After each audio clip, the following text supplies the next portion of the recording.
pozabili na bojo!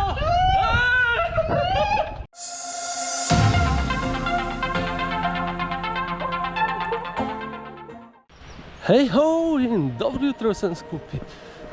Dan je sobota, ura je 6 zjutraj in Alex nekam gre. Čeprav nam vreme ni najbolj naklonjeno, imamo danes team building in gremo, pazi, v Istro. Brez jutranje kave ne gre. Zaplavali po piti. In pa obvezan WC, a ne? In tako je že sledila pot do našega prvega postanka in sicer v mestu Hum. Evo, za mano se dviga mesto Hum. Gre za najmanjše mesto na svetu, ki šteje celih 20 prebivalcev. Mesto naj bi nastalo tako, da naj bi okoliški tartufarji v bistvu imeli malčkam preveč kamna na zalogo in so pač postavili mesto. Ima dve cerkvi, ena je tukaj v centru, ta druga pa je cerkev svetega Jeronima, ki ima fenomenalne freske in se nahaja izven obzidja.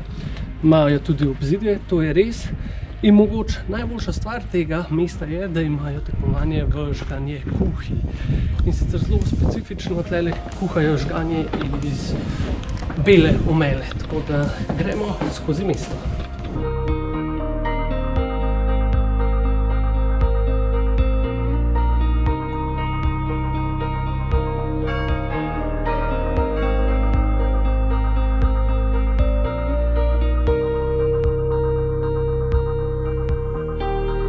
Evo, miza, za katero sedimo, je županska miza in sicer vse od začetka, kar je nastalo mesto, so se za to mizo sprejemale vse pomembnejše odločitve.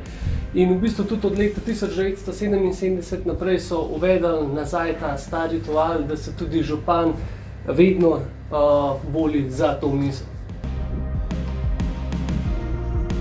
Hum je predstavljal lep začetek, vendar pa se v njem nismo mudili zelo dolgo, saj nas je pot vodila naprej po vijugasti cesti do mesta Matavun. Mesto Matavun leži na griču, zato smo se morali do centra mesta povzpeti.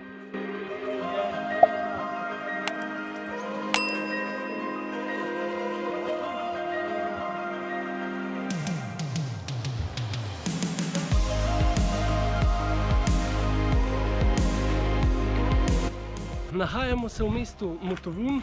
Gre za v bistvu mesto, ki je najbolj znano po tartufih, belem, rdečem vinu in filmskem festivalu. Gre v bistvu za kar precej velik filmski festival, ki se primerja s tistim v Puli. Razlika je le v tem, da tisto v Puli ima nekaj več budžeta, zaradi tega mogoče. Na tej točki je veter postal enostavno premočen za snemanje videa, zato razlago nadaljujem od doma. Čeprav ima filmski festival v Puli večji budžet, pa naj bi se na Matavunskem filmskem festivalu vrteli boljši filmi. Največ stavb v mestu je bilo zgrajenih med 14. stoletjem in letom 1779, torej do propada Beneške republike. Zatem so si oblast mesta podajali Italijani in Avstrijci.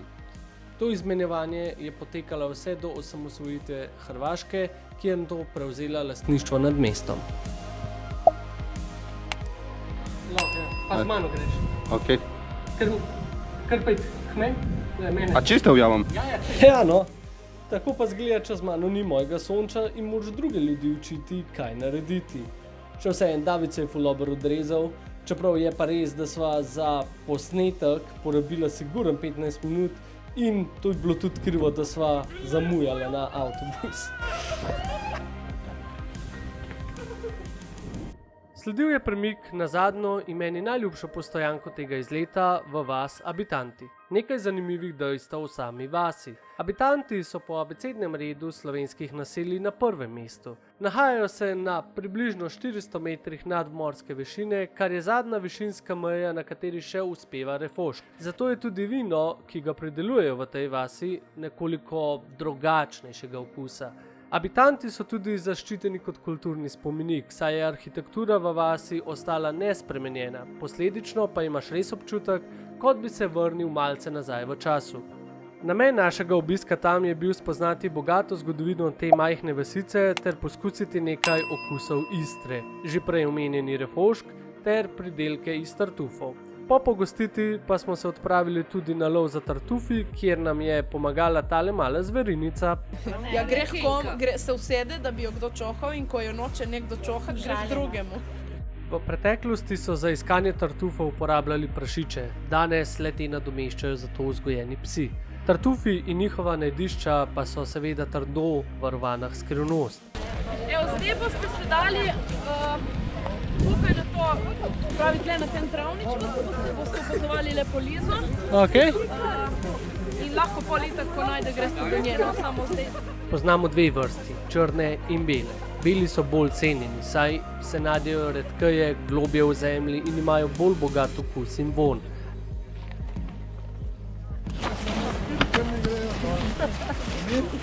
Evo ga. Tole. Tole. To črno. Ja, to črno. Hočem pa videti, kako izgleda ta tartuf, ki ga še nisem videla. Evo, to črno. Evo ga. Tokle je to veliko, nič večji. Ja, odvisno, kakšenkrat lahko najdeš enega, ki je manjši kot grahovo zrno. Običajna cena črnega tartufa v normalni sezoni dosega nekje do 100 evrov na kilogram, belega tudi od 400 do 2000 evrov na kilogram belega tartufa. V slabi sezoni pa so seveda ti zneski še mnogo višji, cene lahko poskočijo namreč tudi do 6000 evrov na kilogram. S pohajkovanjem po gozdu se je naša dogodivščina v Habitantih tudi zaključila. Močno priporočam obisk tega majhnega mesteca, saj ima res veliko za ponuditi. In še sklepčna stvar dneva, valjda jesta, no. Kaj da nismo že cel dan neki papali, Alex, in potem se čudimo, zakaj ne moremo shujšati. Po moje zgledam, kaj je en dark Kermit the Frog. Ampak ja, evo, to je bilo to za danes. Fajn je bilo, se vidimo naslednjič. Gremo dam. Evo nas v pisarni. Skratka, za ta video sem porabil toliko preveč časa, da je sam glava boli. Tako da, če vam je bil všeč, daj prosim, napišite spodaj, da vam je bil všeč oziroma kakšen komentar. Polajkajte, začnite slediti kanalu, nama bo ful veliko pomenil. To je pa to. Se vidimo v naslednjem videu. Čau!